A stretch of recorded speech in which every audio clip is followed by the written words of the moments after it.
नमस्कार मित्रांनो, स्वागत आहे तुमचं आमच्या एज्युकेशनल न्यूज या यूट्यूब चॅनेलवर। तर मित्रांनो, या व्हिडिओमध्ये आज आपण या काळात निवृत्त होणाऱ्या पेन्शनधारकांसाठी एक अतिरिक्त वाढीचा लाभ मिळेल याबद्दल सविस्तर माहिती पाहूयात। त्याचबरोबर हा व्हिडिओ शेवटपर्यंत नक्की पहा व व्हिडिओ आवडल्यास लाईक आणि शेअर नक्की करा व अशाच प्रकारच्या नवनवीन व्हिडिओसाठी आमच्या चॅनेलला सबस्क्राइब करायला विसरू नका।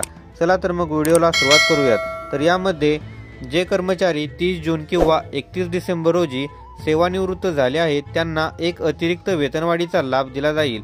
भारत पेन्शनर सोसायटीने भारताचे नियंत्रक आणि महालेखा परीक्षक यांनी जारी केलेल्या आदेशाचा हवाला देत केंद्र सरकारसमोर ही बाब ठेवली असून लवकरात लवकर सर्वांसाठी आदेश जारी करण्याची मागणी केली आहे। रेल्वे बोर्डाने वेतनवाढ देण्याचे आदेश जारी केले। रेल्वे बोर्डाने 9/2/2024 रोजी एक आदेश जारी केला होता, ज्यामध्ये अशा कर्मचाऱ्यांना एक अतिरिक्त वेतनवाढ देण्याचा निर्णय आला होता। परंतु या आदेशात असे म्हटले आहे की हा लाभ प्रत्येकाला मिळणार नाही, तो फक्त जिंकलेल्यांनाच दिला जाईल।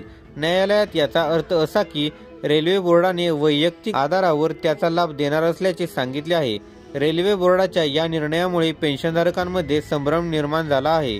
रेल्वे बोर्डाचा हा आदेश दिल्ली उच्च न्यायालयाच्या निर्णयाचे उल्लंघन करणारा आहे। रेल्वे बोर्डाने जारी केलेला आदेश दिल्ली उच्च न्यायालयाने दिलेल्या निर्णयांचे उल्लंघन करणारा आहे।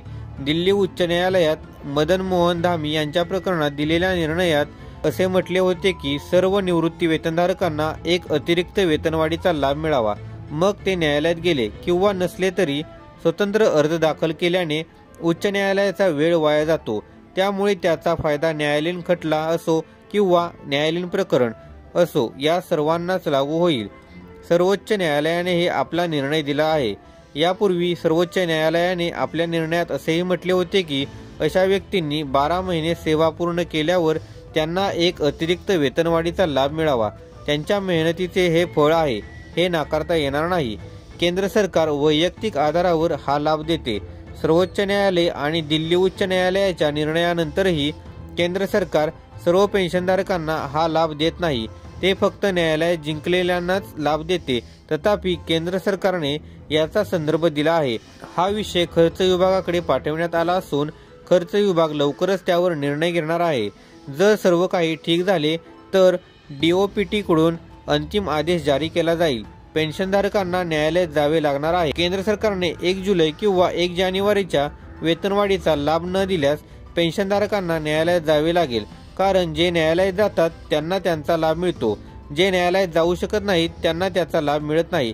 त्यामुळे केंद्र सरकारने आदेश न दिल्यास न्यायालयावर दबाव वाढणार आहे, लाखो खटले दाखल होतील असे कोर्टाने आधीच स्पष्ट केले असले तरी अशा केसेस असलेल्या प्रत्येकालाच त्याचा लाभ मिळायला हवा। भारताचे नियंत्रक आणि महालेखा परीक्षक यांनी प्रशंसनीय काम केले।